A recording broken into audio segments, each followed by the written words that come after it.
Hello, fellow traveller. Welcome. Welcome to this journey. A journey framed by two questions. How did we break? And how do we heal? These interviews are with guides who can help us traverse and explore the terrain that we need to traverse and explore in order to develop answers to these most profound and urgent questions. Today's guide is Reverend Dr. Stephen Wright, MBE. Stephen is a spiritual guide and mystic, ordained interfaith minister, poet, and author.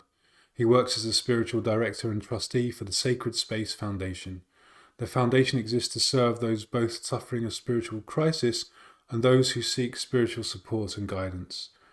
Stephen enjoyed a long and distinguished nursing career in the National Health Service, the Royal College of Nursing, and as a consultant to the World Health Organization before a series of spiritual experiences over 30 years ago led him to explore the interface between spirituality and well-being. Stephen has published several books exploring the nature of healing relationships and was made an honorary fellow of the University of Cumbria in 2013 for his work connecting spirituality and health. His latest book on the art of contemplation, Heartfulness, is now in press. Stephen received spiritual guidance from several renowned teachers, most notably his mentor Ram Dass at the Interfaith Seminary, and in the depth of his relationship with his fellow trustee and Sacred Space Foundation founder, Jean Sayre Adams. Stephen lives with his partner in the English Lake District, deepening service and spiritual practice, participating in his local church community, taking care of his organic garden, and enjoying grandfatherhood. Welcome, Stephen, to the Agent of History podcast. I am so honoured and delighted that you can join me today. And welcome. I'm glad to be here. Lovely to see you again, Joel. Yes, thank you, Stephen. Thank you. So, as you know, this is a journey that I want to share with people, framed around these two central questions, these huge, broad questions. The first is, how did we break? And the second is, how did we heal? So, we can explore those two questions over the course of this conversation.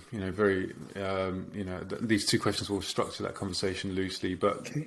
Let's begin with the first one and how you would respond to that question of how did we break?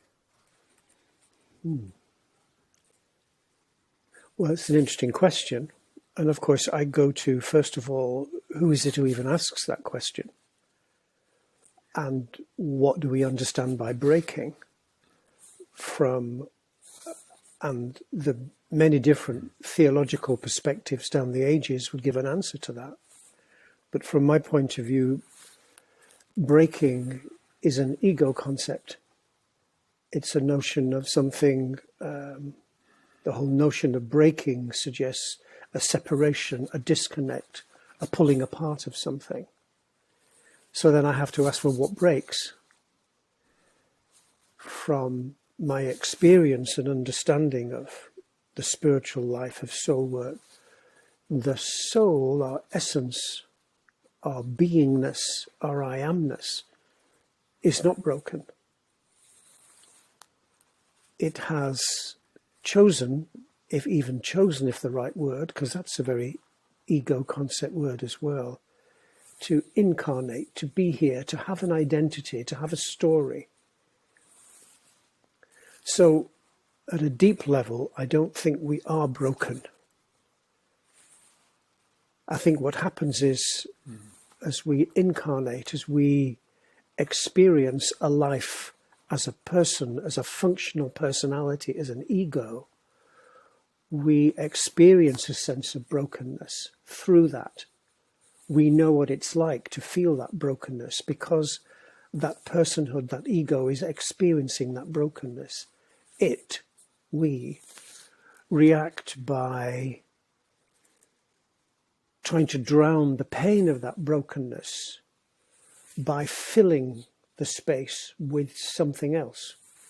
Drink, drugs, sex, work, occupation, identity, endless things. The names of the demon are legion. And there is a striving then amongst some people who choose it or wake up to say, no, that's not the way it is. This is not who I am. So I would say that at the deep level, that breaking is how we at some soul level choose to incarnate and have a human experience. But at that deep level, the soul is never broken from its source. It's impossible. The soul is of God, beloved, the absolute. And the very nature of the absolute is one. It's impossible for it to split unless the oneness chose it, of course. That's where I'd begin with, by actually questioning the whole notion of breaking. Yeah. So,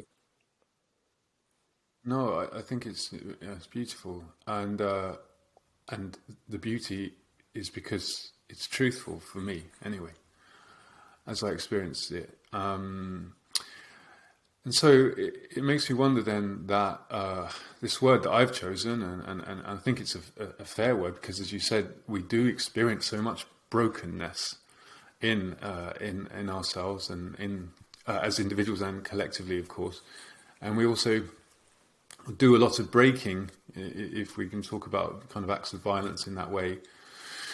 But in its essence, then maybe, and of course, I'm reminded of the title of your book, which is a beautiful book that I'd recommend anybody to read, and I can share the details of it later, but called Coming Home, which suggests rather than brokenness, maybe the word is it a lostness, or is there a word so we can talk about this this gap between our soul self, our true, essential, unbroken, whole,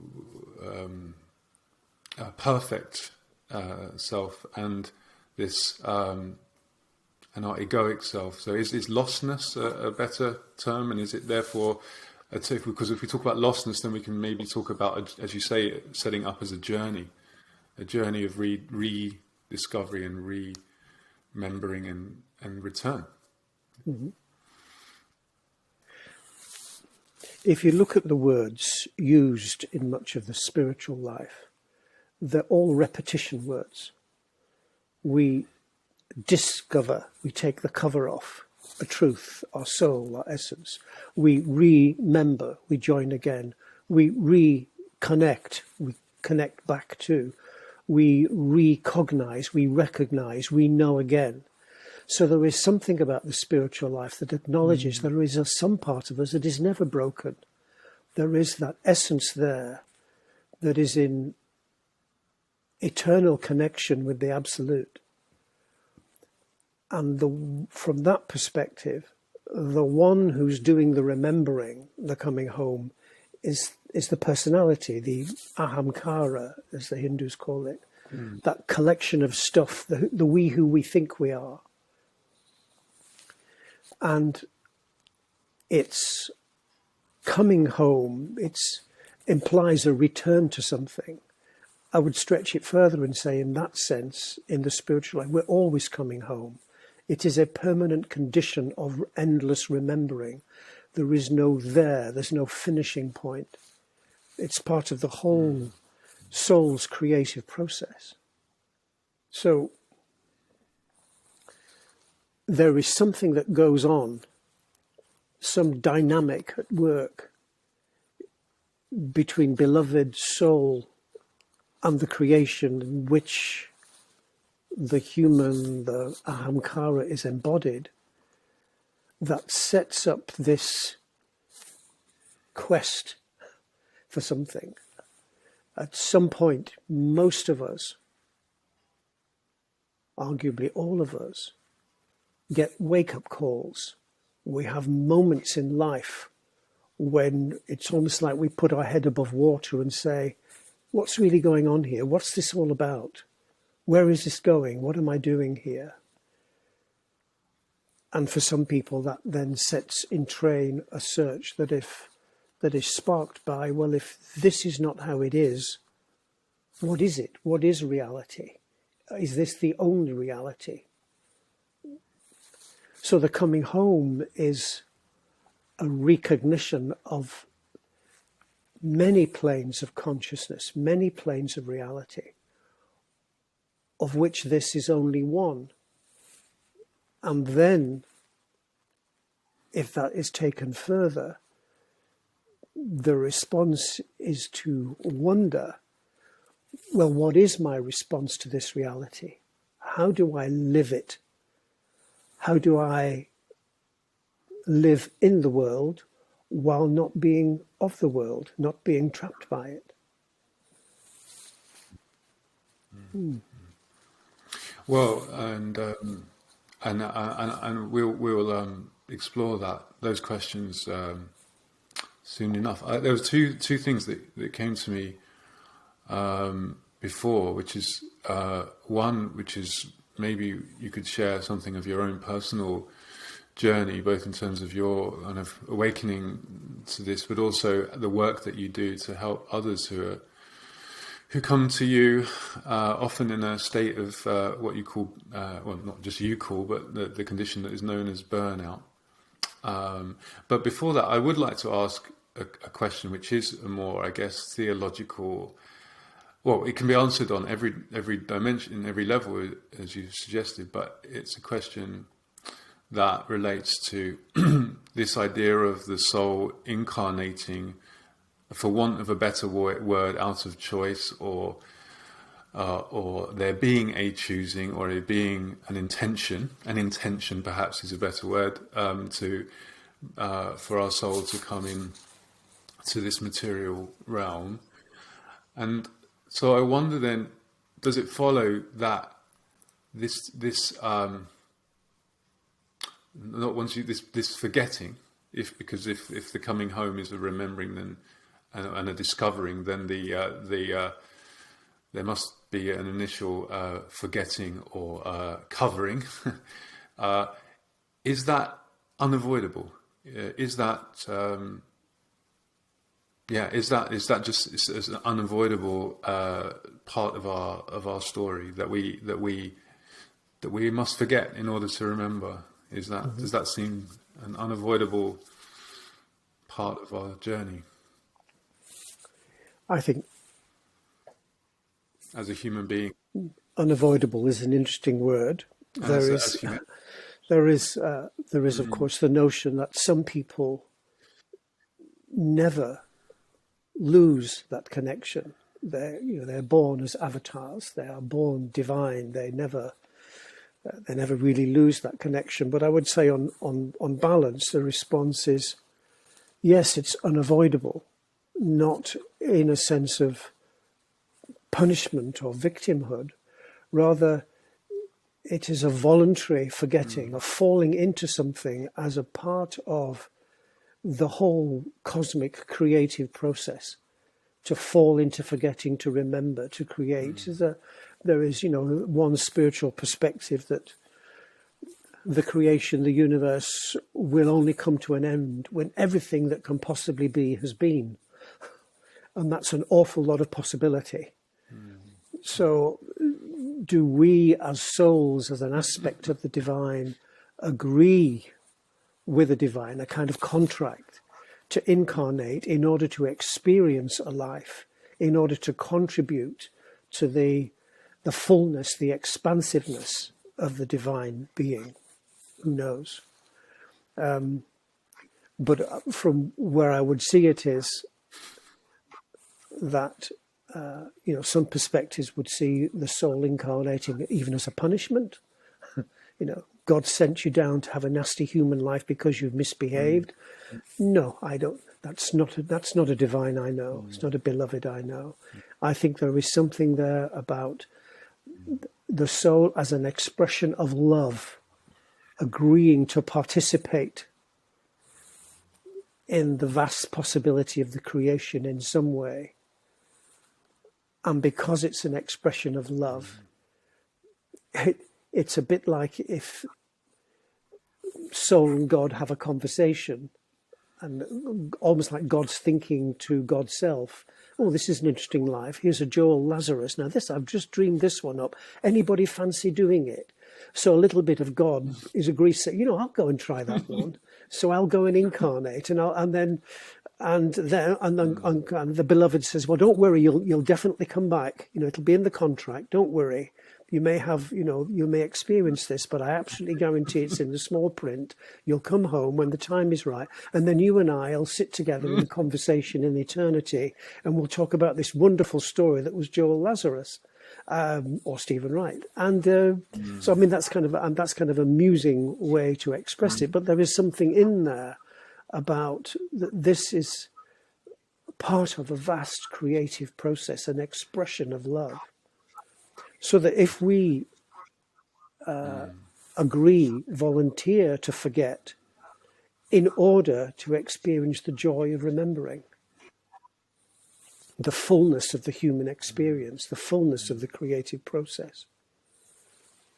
And when that remembering occurs, some people may get some inkling of it and overtly begin a spiritual quest and engage with spiritual practices and the like at quite an early stage. But, and an awful lot of people get on with doing life, maybe participate in some religious orientation,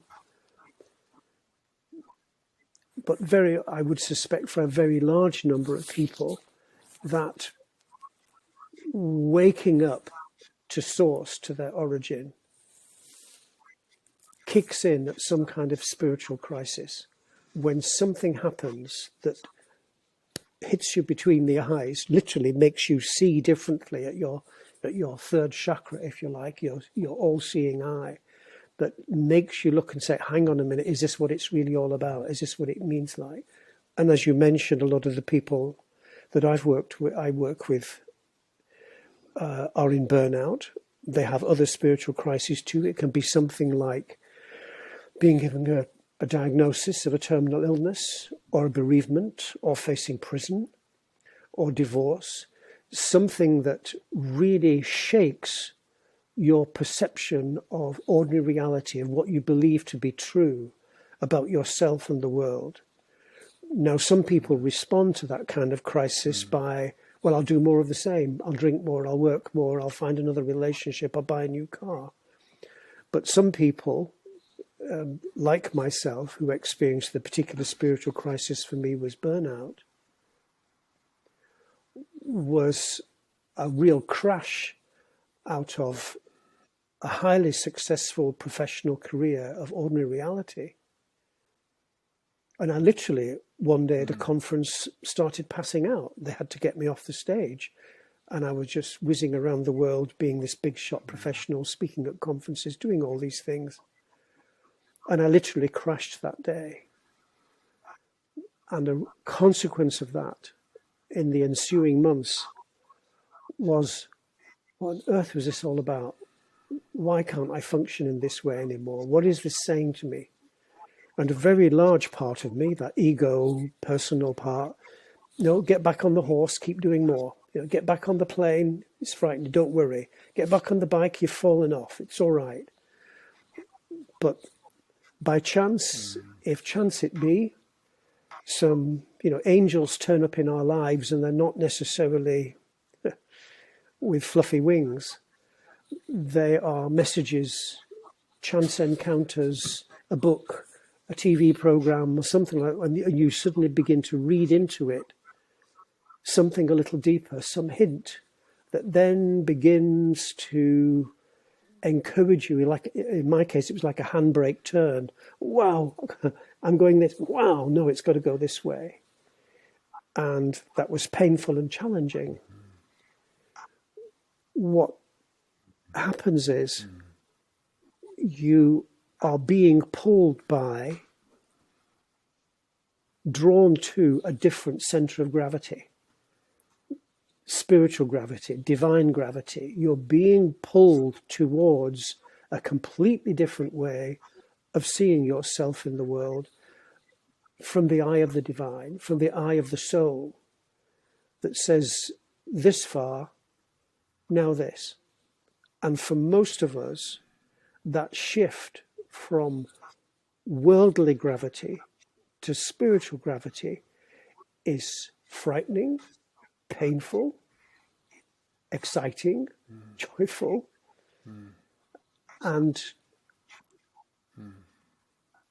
takes us into a place where you are literally turned on your head. Everything gets spun around. Things that you once thought were important become unimportant. Relationships that were once called were precious seem shallow.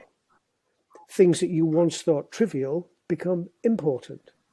Relationships that you once thought were unimportant become crucial to you. So it's the spiritual crisis can shift you into that. It literally turns your world, your center of gravity upside down. Some people, I think, gradually get that by gradual spiritual practice, by some awareness and so on and so forth. They go off on retreat or they follow the Buddhist trail or whatever it is. But by the nature of the work of my own experience and the work I'm involved in, for most people, it's a crisis, a spiritual crisis that brings about that sabotaging of the existing way of being and doing.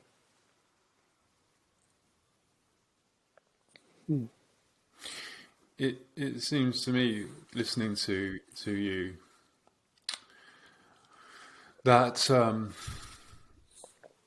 of course it made my kind of train of thought was this, that the creation of this world is clearly not, it's not a deterministic, mechanistic world. We have free will. You know, there is this element of freedom, or that we have, and that, of course, if we're living with the ego or the mind in the driving seat, then of course we equate and experience this idea of free will and freedom with the free will and freedom of the ego, and when that comes crashing down on us, we experience, as you say, this awakening, and in a way it's an awakening to a completely, as you say, revolutionary, completely upside down or right way round understanding and experience of free will, which is so much more to do with actually a surrender. And you use this phrase with me so much, and I try as much as I can to remember it and live with it, which is not my will but thine.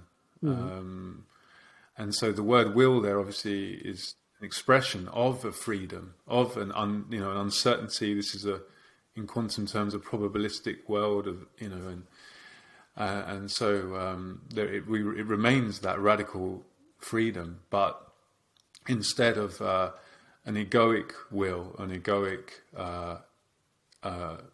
illusionary sense of freedom, a big part of this journey is to having the will and the courage to surrender, to surrender that egoic will to the thine. Can be, as you say, however if you want to call it God, if you want to call it the beloved, as you often do, or the universe, or life, or it doesn't really matter. But it's surrendering one's egoic will to this greater force, this greater will.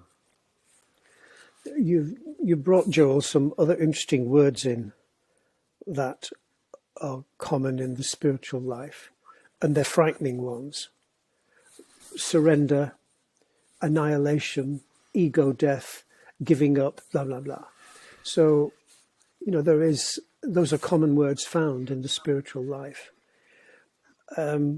which to the ego are frightening. To the soul, it's joyful. As the surrendering happens, it's like taking off a tight pair of shoes. You feel a freedom and a release that comes with that. But also, I don't think, here am I thinking and theologizing. I think we have to not get into a place of seeing the ego and its journey, its creation, and or its death. I don't think the ego has to die, because if everything is of the divine, then so is the ego too. It's all part of the same great oneness. Yes, absolutely. And I don't think part of that coming home is recognizing where we don't suddenly turn if we wake up. If our awakening is a healthy one, and it isn't always for some people, we turn and look back on the ego, but we don't see it as an enemy. We don't get into a fight with it. We don't say, well, everything you've done is wrong or bad. The healthy response of the soul and the ego as we draw closer to home is to look upon that life with absolute compassion and appreciation. It lifts us beyond judgmental terms. Well, I was good or bad. I was sinful or I was divine. Those become irrelevant. The soul, the divine, looks upon that journey, that coming home, as absolutely perfect. Everything is in its place. And so to have within that our own will is part of that creative process. It's a gift to us. It's a risky gift if you look at it perhaps from a divine point of view, as what will we do with it if we have this individual will. I can say now at this point in my life, I look back on those many points when I thought I was in charge and I thought I was in control.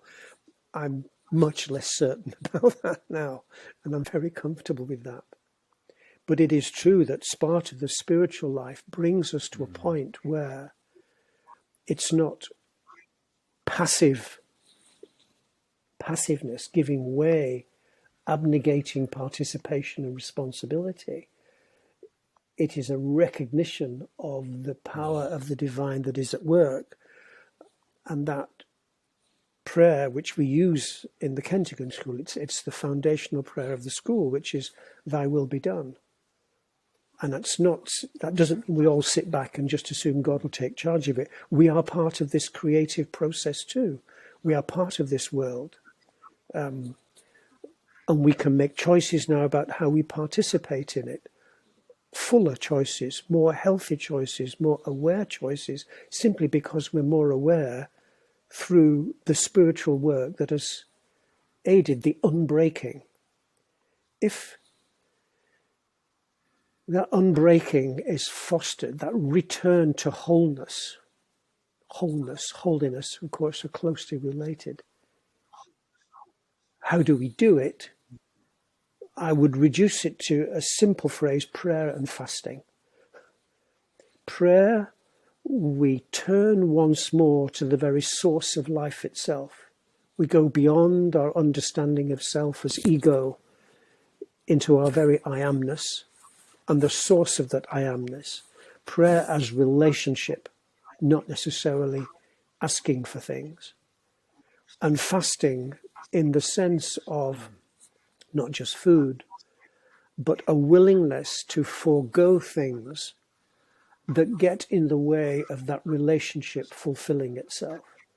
So at a simple level, it might well be you will fast from social media in preference to having a day of retreat, of prayer and meditation and reflection, reading inspiring literature, whatever it might be. It might be fasting from hanging out with a group of people with whom your relationship is unhealthy in order to sit with a meditation group, blah, blah, blah.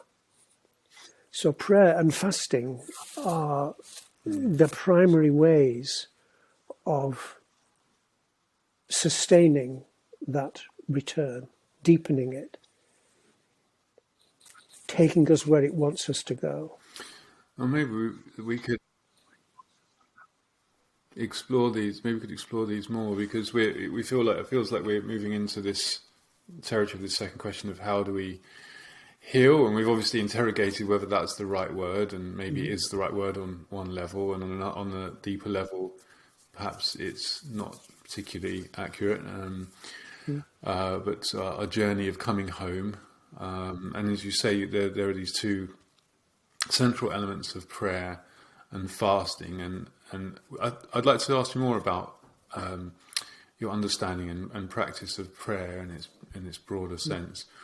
But also, I'd like to ask you about the third element, whether these come into these two or they're separate, but which is so much underlined by you personally and the Kensington School, which is service, which is, as you already more than intimated, and it's a spiritual life is an externally oriented life as well. It's a relational life. It's a socially engaged life. So maybe, however you'd like to take those questions on, something more about prayer, and then and fasting and service, these three elements. Thank you, Joe. That's a good one. That's a tasty meal. that's a juicy one. The way I've been speaking so far, we've been exploring so far, you could think of this spiritual quest, this coming home, as an entirely selfish affair. It's all about me unbreaking, healing, and coming home. The tradition in which I am schooled and other religions in which I've participated in the past, the contemplative way, is maybe symbolized by a spiral. You journey inwards, but then you journey back outwards into ordinary reality, into the world. It's a constant dynamic of relating to the divine, your source, discovering your soul, finding home, whatever it is. But then finding your path of service. It's a participation in the world. It's bringing that loving compassion that you experience offered to yourself in coming home, has a natural impulse to bring that into the world. So the authentic contemplative way is it's not a fugit mundi, a flight from the world. It is a deeper engagement with it at a level that is whole and healthy for you. It may simply be that as a result of deepening your spirit, of coming home, you participate in the world by being a better father or mother, or a kinder neighbour, or a better gardener, if that's your path. But it may also be that you're called to stretch that out by finding a path of service or deepening an existing path of service. So if you're already a nurse, then you find yourself working better as a nurse. If you are, but it may well be that you're summoned to participate in some way, whether it being a volunteer in a charity shop, or whether it be meeting old people who are lonely at home, or you get out there feeding the starving in some foreign country, or you're working in a war zone. Who knows where it takes you? There's a niche, a pressure point for each of us that is true for each of us. We're not all required to be Mother Teresa's. We are all required in this coming home, when we hit home, there is an impulse, a drive there to be willing to offer this, to be this in the world and available to others in some way. And it's done in a way that is healthy and whole. It's not, the risk is if the ego gets a grip on this, then, and it can often do that, because the ego gets pretty scared by the spiritual life. And one of the ways it responds is either to try and make you run away from it, or to drink another bottle of wine, or it looks at the spiritual life and says, oh, this is rather interesting, I'll take charge of it. And then people can have spiritual experiences, and megalomania and omnipotence arise as a result, and we think we can go out there and heal the world and change the world, and that's very suspect. One of the great qualities of the 12 great qualities that have been well identified in the spiritual life is the cultivation of humility. And so the contemplative, the authentic spiritual seeker, whatever tradition, verbally or feelingly, is living a life that says, thy will be done. It's not about what I think I want to do. Let me know what is, whatever you is to you. Show me that. Guide me in what it is I am to do. And this whole notion of healing, you see, is fascinating, healing. If you look at the word healing, it comes from the Teutonic helan, from which we get hail, whole, healthy, hearty, holy. They all have the same root words. Even the word home is not that far distant from it, home being closely related to the word womb, and so on and so forth. So the life of prayer, in fact, your spiritual life, your soul works, the things, the path that you cultivate, and I make no prescription on what that should be. I found mine. It's a deeply rooted exploration and practice in what might loosely be called Christian mysticism, Hermeticism, but others have their other way. Each of us must find our own truth. But I think that those many ways lead to one truth, one central point at some level of our deep connectedness to all that is, and the recognition that all that is has profound compassion for us and with us and in us, and our natural response is to seek to return the practice of that compassion into this reality. And sometimes it's helping other people to wake up, to realize that truth for themselves. Because in a sense, a world that is not healed is also an ego concept. If everything is purposeful, if everything is working towards some homeliness, if, in the words of Mother Julian, when she hit the spot in her mystical experience and she realized all shall be well, all manner of things shall be well, expresses a great spiritual truth, that ultimately it's okay. It all gets to be okay.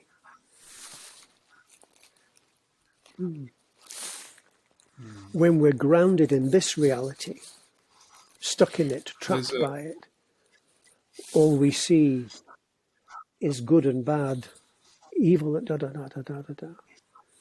Step back from the mystical, contemplative, spiritual perspective, and we see things differently. Sorry, Joel, I cut across you there. No, I'd like to press you on something, because of course there is a tension or not quite, a dilemma between this maybe on a vertical level, or on the understanding that everything is okay, everything is perfect in its imperfection, and then of course a striving to and then of course there's the striving to address injustice and the moral and spiritual compulsion to address injustice, to address situations that are not okay, that are just just unacceptable situations of violence and suffering. So I wonder if you could maybe we could explore that seeming contradiction between and kind of on the deepest level accepting that everything is okay, and then the compulsion to be part of a world or part of a movement in a world that says, no, this is not okay. Racism is not okay. Exploitation is not okay. Ecological destruction is not okay. And I think Mother Julian was talking about, let me dance a little with that notion of okay. Ultimately, everything comes home. Everything is made whole. Everything is healed. But we are here embodied in this reality, and we have to make our decisions about what is okay and what is not okay.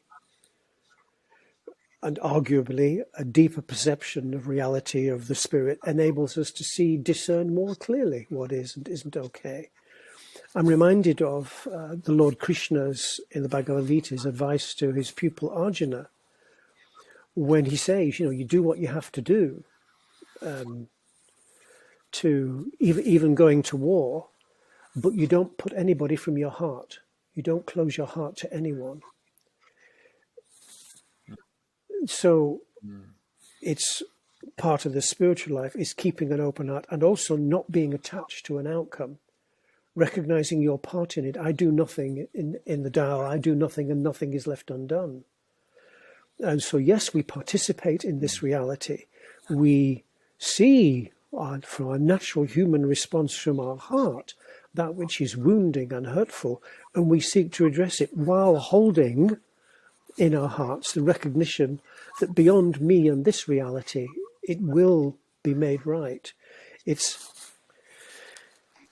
in that respect, for example, let's look at the extreme example, how on earth, and this is a great one to put before people who get spiritually everything's okay, man, about it is, well, what about the Holocaust? How on earth can that be okay?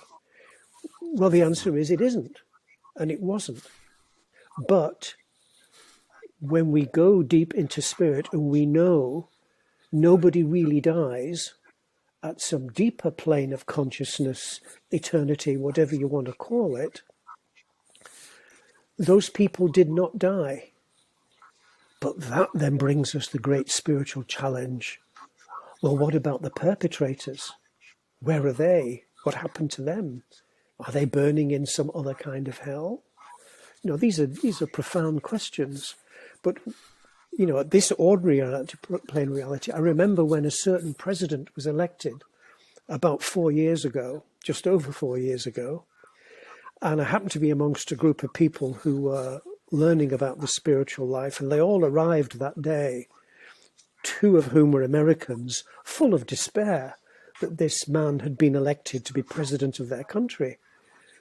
And he had a track record of being a pretty unpleasant guy. And the group spent some time bewailing him and what he would, and subsequently got up to, they were proved right. But I also brought forth the notion that the spiritual life is not just about hanging out with who we like and things we like.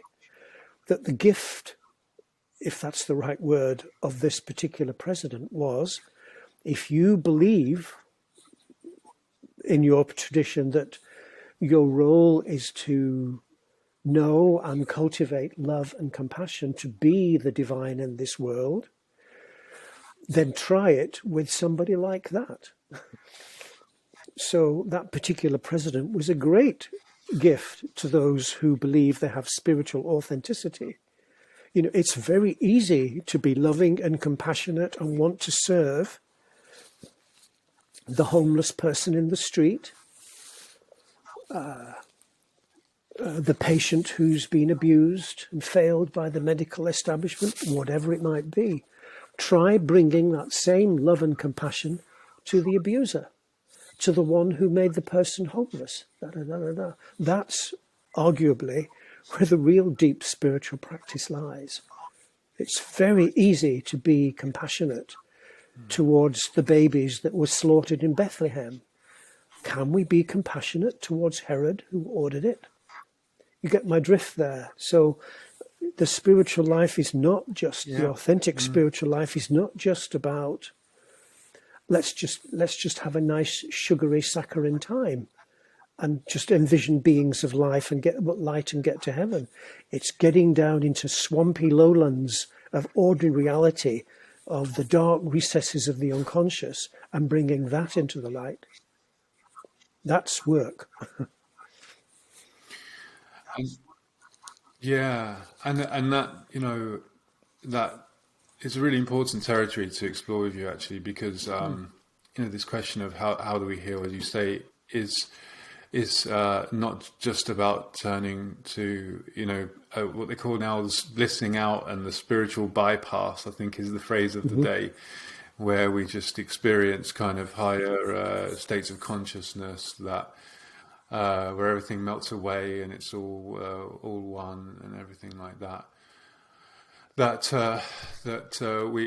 we have our shadow, and I've been working for or involved in the practice and process of kind of working in the field of trauma, intergenerational collective for about 4 years now, and what my work with you though has shown me has so beautifully is that that though we must go into that shadow, into those dark, swampy lowlands, as you put it, that we can't do that. We can't traverse that territory. Firstly, it's much harder to do it alone, and to do it in relation is so much more powerful. But it's because we need the light of love to illuminate some of the path, and as we traverse that painful territory. And my work with you has made me remember or recognize that actually that light that I've worked with you in my belly center, that burning fire, that eternal light and fire made from indefatigable energy is always with us. With us. That can give us everything that we need: the energy, the solace, the courage, the resilience, and above all, of course, the love to help us through the most painful territory that we have to traverse. And that's a huge lesson for me to learn, actually.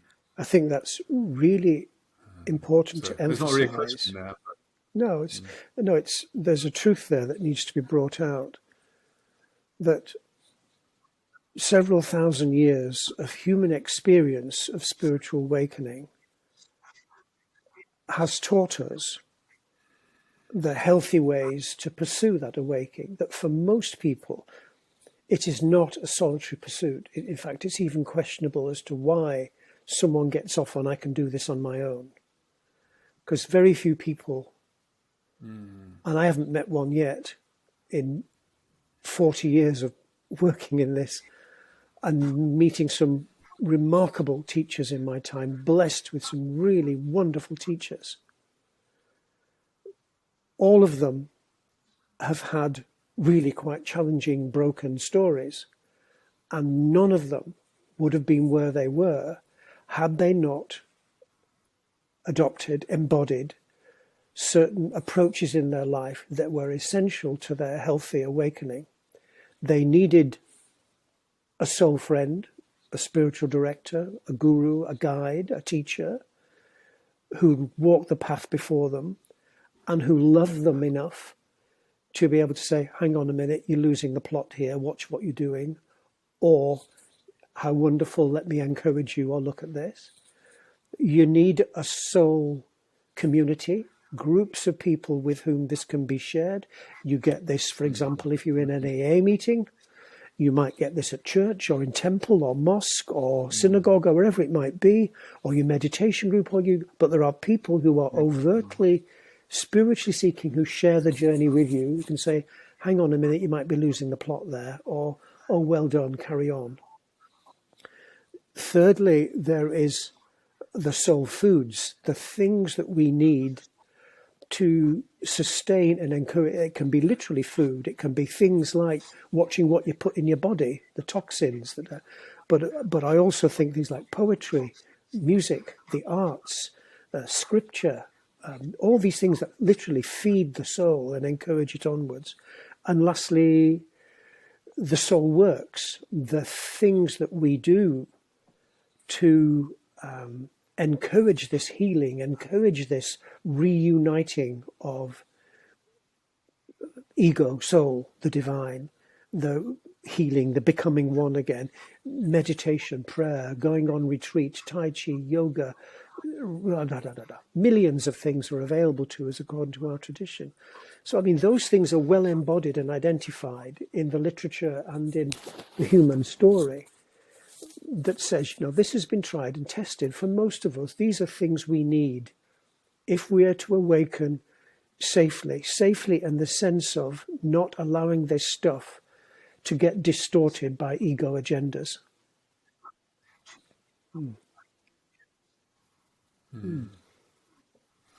That's really, yeah, it's beautiful, and you cover all of those respectively in great detail in your book. So it's soul friends, soul community, soul foods, and soul works. Is that? Do I Yeah, remember that's those correct. correctly? Yeah, and thanks for the plug. Yeah, yeah. No, that's all right. Not at all. Not at all. Yeah, I just wonder in the last 5 minutes or so whether you want to talk about the work of your foundation, let people know about Sacred Space Foundation, It's interesting how and it's yeah, changed over how the years. How it started off very much as an organization dedicated to teaching the healing arts to healthcare professionals.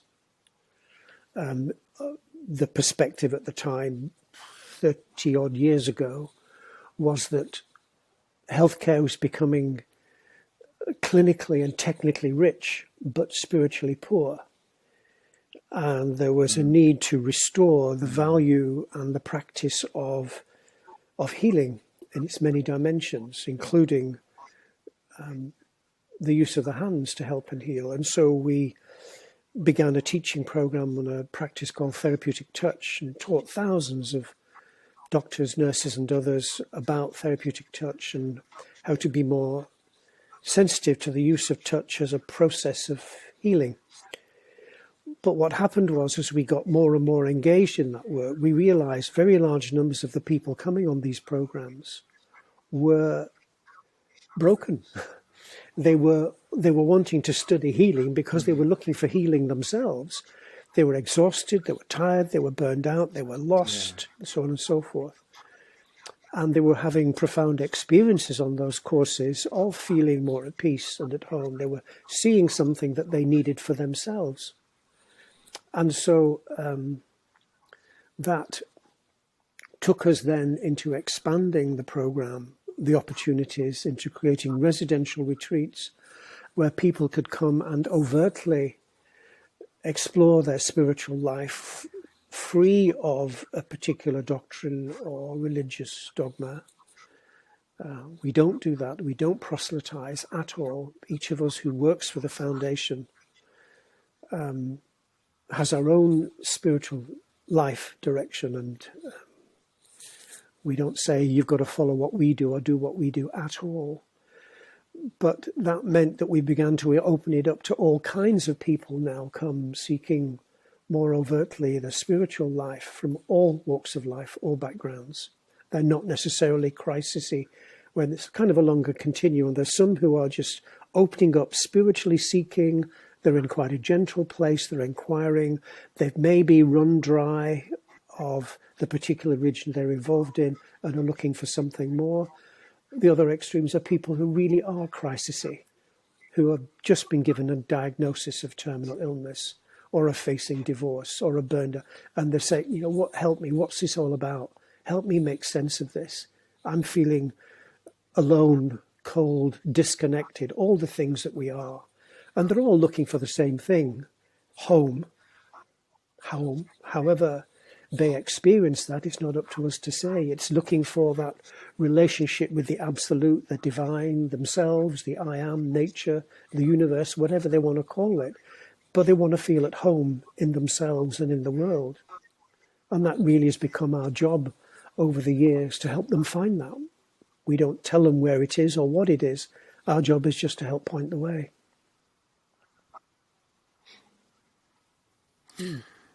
Well, it's. I mean, for me, I guess I was one of the people who came not in a state of crisis, thank God, but just in obviously have my own challenges. But I came as somebody opening to the spiritual dimension and path, and for me, it was just an inexpressibly powerful, transformative 3 days. In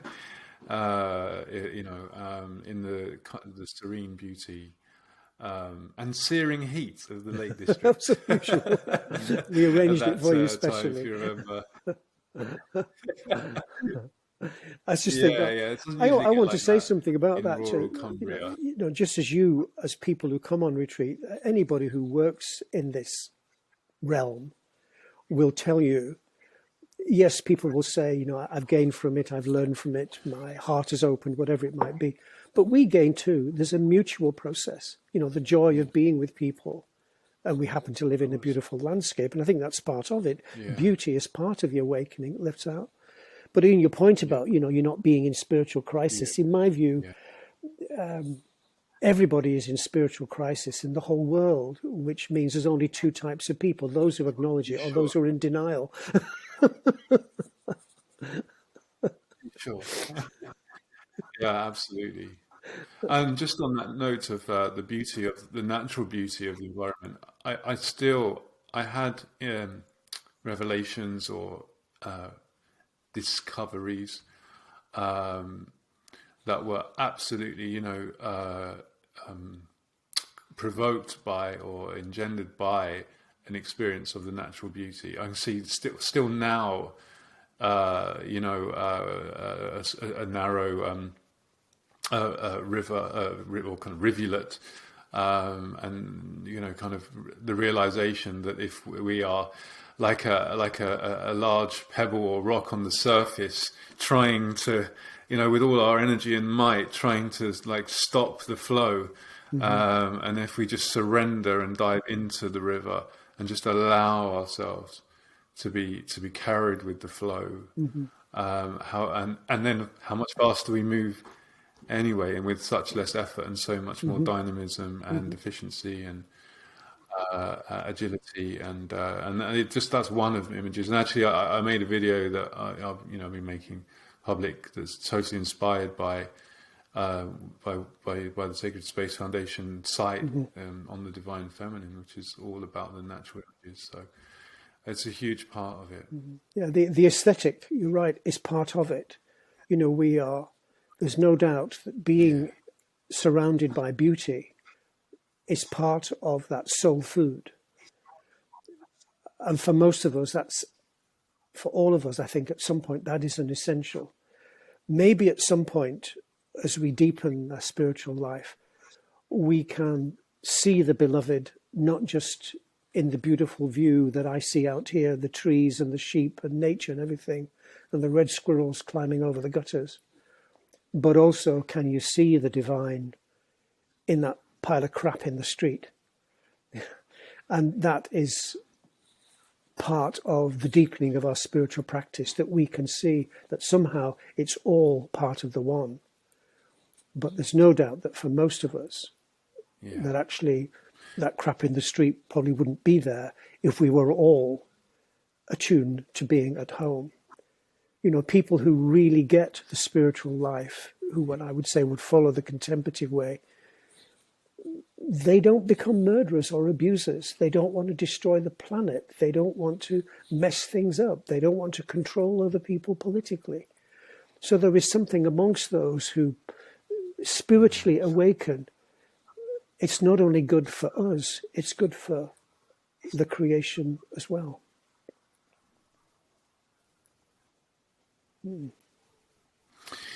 That's very beautiful and so important. I had the same instinct came to me as well. I'm reminded of you told me about a pilgrimage you took between Iona and Glasgow, where you chose to start in Iona and walk to Glasgow. And everybody who asked you, "What the hell why are you doing it that way round?" The reply was, "Why is the beauty in Glasgow?" But I think it helps us, as you say, to come from a place, and a place not just a physical geographical place, but a spiritual place of beauty, into this place of perhaps not as obvious physical beauty.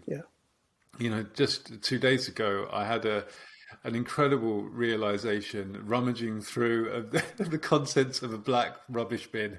I won't tell you the whole story, but I ended up me having to,